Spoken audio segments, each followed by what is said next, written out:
안녕하십니까. 경매사령관 방영철입니다.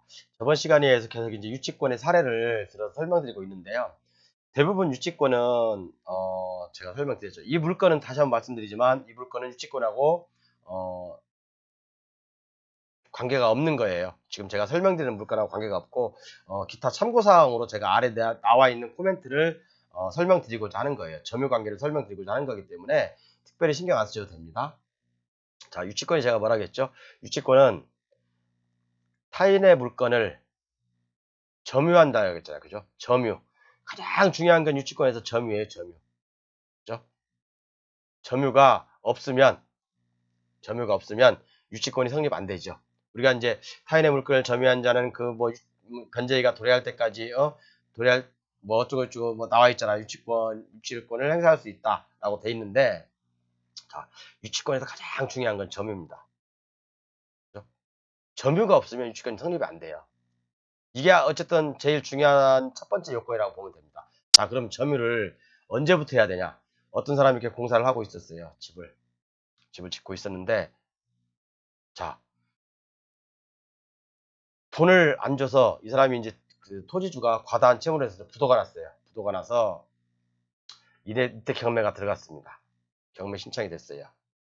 경매 신청이 됐는데, 자, 그러면 이 공사업자는 돈을 못 받았으니까 법에서 인정하는 이 건물을 점유하고 있어야 되잖아요. 그죠? 계속해서 점유를 하고 있어야 되잖아요. 근데 이 물건이 경매가 딱 들어가는 이 순간에 법원에서 하는 이제 경매 기입 등기가 딱 되나 등기부예요. 기입 등기가 되면 법원에서 바로 현황조사관이 갑니다. 현장으로 가서 점유 관계라든가 아니면 뭐 기타 사항들을 확인을 하게 돼요. 그런데 이때 어떤 코멘트를 하냐면 점유 관계도 조사하게 됐거든요. 점유 관계도. 아, 누가 지금 이 목적물에 대해서, 이 건물에 대해서, 이 토지에 대해서 점유자가 있다, 없다, 라고 그냥 사실 그대로 명기를 하게 돼 있어요. 그런데 만약에 이 법원 현황조사관이 갔을 때, 현장에 도착해보니 점유자도 없고, 뭐, 폐문부재긴 한데 점유자도 없고, 뭐, 아무도 없더라. 뭐, 유치권에 대한 판멸도 없고, 아무것도 없더라라고 표기한다면 대부분 점유가 없는 거죠. 그리고 만약에 뭐, 어느 순간에 이 유치권자라고 주장한 사람이 나타나서 나 유치권자인데? 당신 왜 그래? 재판으로 가 라고 하면 재판에서는 이 현황조사관의 어떤 그런 코멘트를 엄청나게 신뢰한다는 거죠. 거의 99% 이깁니다. 유치권이 없다고 판결이 나요. 왜? 유치권은 계속되고 지속돼야 되니까. 그죠? 그리고 경매 기입 등기 이전부터 점유를 하고 있어야 되거든요. 최소한 경매 기입 등기 뭐 하루 전부터라도 점유를 하고 있어야죠. 현황조사관이 갔는데 아무도 없어. 그러면 점유가 아니잖아요. 현황조사관이 거기 뭐 한 5분 있다가 오겠습니까? 좀 둘러보고 한두 시간 있다가 둘러보기도 하고 뭐 꼼꼼히 이것저것 체크하고 조사를 하겠죠. 그런데 아무도 없어. 그러면 유치권 성립이 거의 안 된다고 보시면 돼요. 자, 어떤 내용이냐면 보통 이렇게 코멘트를 해요. 쭉 내려보면 보통 이제 유치권 성립 여지 있음이라고 돼 있잖아요.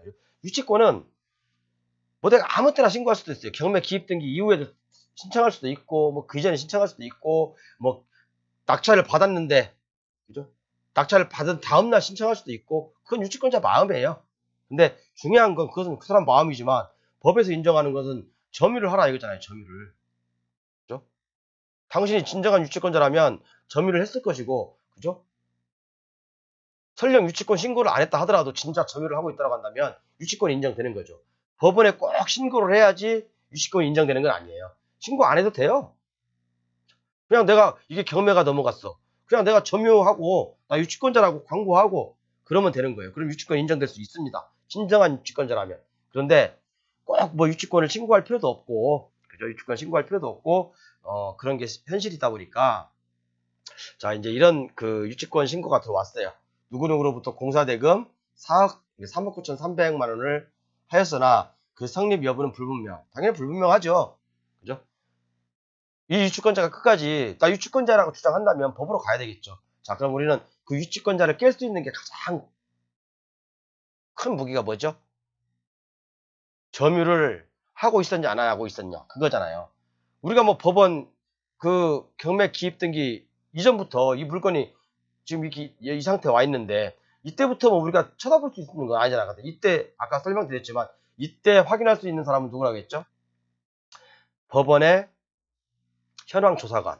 현황조사관이 나가서 현황을 보잖아요. 보면 점유를 하고 있는지 아니면 점유가 없는지 그 현황조사서에 명기를 할 거 아닙니까? 자, 그럼 우리는 그것만 보면 돼요. 만약에 현황조사서에 점유도 없고 아무도 없다 라고 판단한다면, 써있다면 대부분 유치권이 인정 안 됩니다. 그러니까 소송으로 가도 그건 대부분 이길 수가 있어요. 자, 그럼 볼게요. 자, 여기서 보면, 자, 여기 나와 있네요. 목적물에 대하여 현황조사차 방문하였으나 이해관계인을 만나지 못하여 점유관계를 확인하지 못하였다요.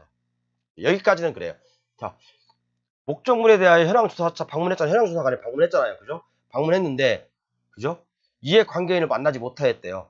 아, 진짜 유치권자라면 유치권 프랜카드도 걸어놓고, 그죠? 유치권이라고 프랜카드 걸어놓고, 여기서 뭐 자기가 직접 점유를 하든, 아니면 직원을 써서 점유를 시키든, 아니면 뭐, 캡스라든가 보안회사를 통해서 간접 점유를 시키든, 어떻게든 점유가 있어야 될 거 아닙니까? 근데 점유를 확인하지 못했대. 현황조사관이 갔는데. 그러면 이런 경우, 이 사람이 아무리 나중에 내 유치권 진짜야, 나 유치권 아까 3억 9천 얼마 있어, 돈 줘, 라고 주장해도, 낙찰자하고 이분하고 소송으로 갔을 때 법원에서 누구 편을 들어주겠습니까? 누구 편을 들어주겠어요, 여러분? 당연히 이 현황조사관의 말을 들어주겠죠. 그렇죠?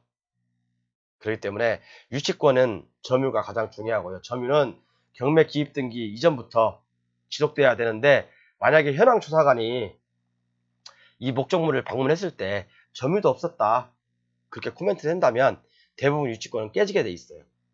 쉽죠? 자, 일단 우리가 점유의 근원에 대한 유치권에 대해서 한번 살펴봤습니다. 그렇죠?